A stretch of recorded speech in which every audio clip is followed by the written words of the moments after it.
Bagian berikutnya ini adalah aljabar. Aljabar ini eh ya, oke. Yang paling pertama sekali adalah perbandingan. Dari aljabar ini yang paling pertama sekali itu perbandingan. Oke, teman-teman, perbandingan ini pasti keluar. Perbandingan ini, teman-teman, aljabar ini untuk bagian perbandingan ini pasti keluar. Tetap ada. Soalnya ini ada. Karena waktu itu saya itu soalnya sampai 2 tuh. 3 nomor itu. Ini. Di soal tes itu. Perbandingan. Jadi nanti kita belajar sama-sama. Oke, perbandingan. Jadi perbandingan ini ada 2. Pertama perbandingan senilai. Perbandingan senilai seperti ini. Dan yang pertama itu perbandingan senilai. Yang kedua itu perbandingan berbalik nilai.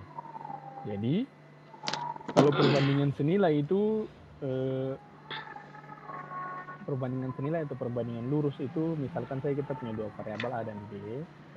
Misalkan saja kalau seandainya variabel A ini dia bertambah, berarti yang B juga itu dia akan bertambah. Jadi kalau seandainya A dia bertambah dikalikan 2 atau dikalikan 3 dia akan bertambah, maka yang B-nya juga ini jika A dan B dikali atau dibagi dengan bilangan yang sama, maka besarnya perbandingan dia tetap. Artinya dia akan berbanding lurus. Jadi kalau A semakin besar, B juga akan semakin besar.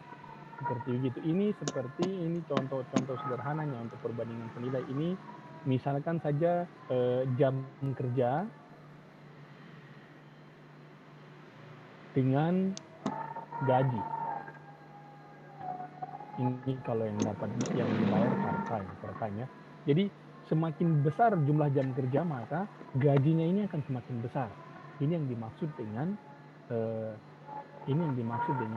perbandingan senilai. Jadi ketika yang satu dia misalkan saya kasih di sini notasinya A, yang di sini B.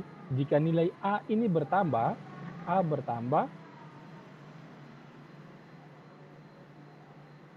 maka B juga sudah pasti dia akan bertambah. B pasti bertambah.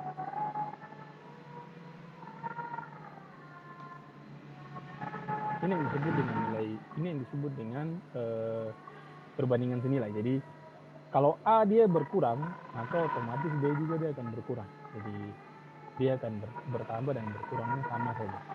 Oke, misalkan saya tulis di sini, kalau A ini saya kalikan 3, maka B-nya juga ini dikalikan 3. Seperti begitu. B-nya juga dia akan bertambah 3 kali. Kalau kita bisa bilang begitu. B-nya juga akan bertambah 3 kali. Nah, perbandingan berbalik nilai. Ini perbandingan berbalik nilai. Jadi terbalik ya. Kalau A ini dia semakin besar, maka B ini akan semakin kecil. Sebaliknya, jika B semakin besar, maka nilai A semakin kecil. Nah, ini contohnya seperti jumlah pekerja. Misalkan ini yang paling sering nih soalnya itu seperti ini, jumlah pekerja. Misalkan saja ada satu pekerjaan, kalau dia dikerjakan oleh 5 orang pekerja, itu dia membutuhkan waktu 3 hari. Seperti begitu, dia membutuhkan. Jadi jumlah pekerja dengan waktu kerja.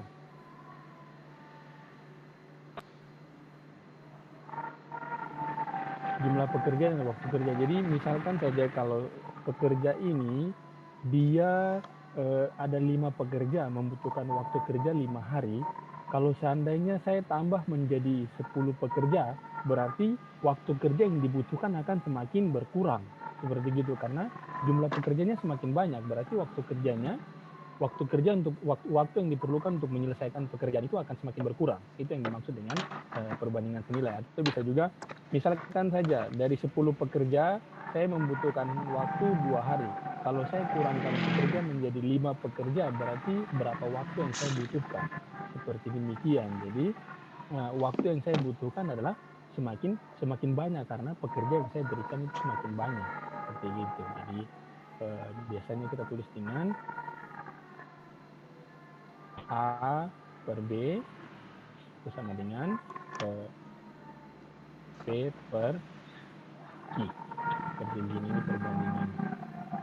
Nanti kita lihat contohnya. Jadi, nah terus di sini ada beberapa nilai perbandingan. Ini hanya rumus-rumus yang harus kita. Jika A banding B sama dengan P banding Q. Jadi dari sini, jadi jika A banding B, ini kita bacanya A banding B seperti demikian, atau kita baca A per, atau biasanya kita tulis seperti ini, A per B sama dengan P per Q. Seperti demikian. Ini berarti kalau seperti demikian, kalau kita mau mencari nilai A dari sini, kalau kita mau mencari nilai A, berarti A sama dengan, ini yang sama seperti yang kemarin saya sudah pernah jelaskan, kita pindahkan dia ke sebelah, berarti jadinya perkali yang dikali, jadi P per Q dikali B. Kalau kita mau mencari nilai B, sama saja berarti B sama dengan, tapi perhatikan ini dia dibalik, sorry. Saya coba turun ke bawah sedikit. Jadi dari sini, yang ini,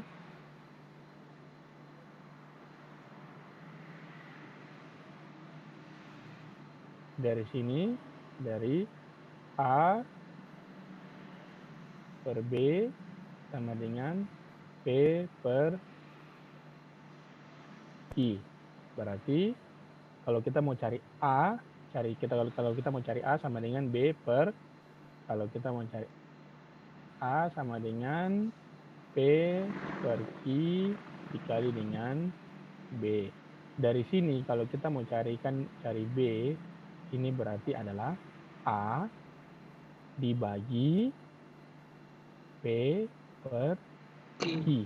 Nah, kita tahu bahwa kalau kita pembagiannya itu adalah pembagian pecahan, berarti yang ini dia berubah. Penyebut berubah menjadi pembilang, pembilang berubah menjadi penyebut. Makanya nanti dia berubah menjadi Q-nya dia naik ke atas, jadinya Q per, ini A dikali, jadi begitu dia berubah langsung menjadi perkalian. Q per P.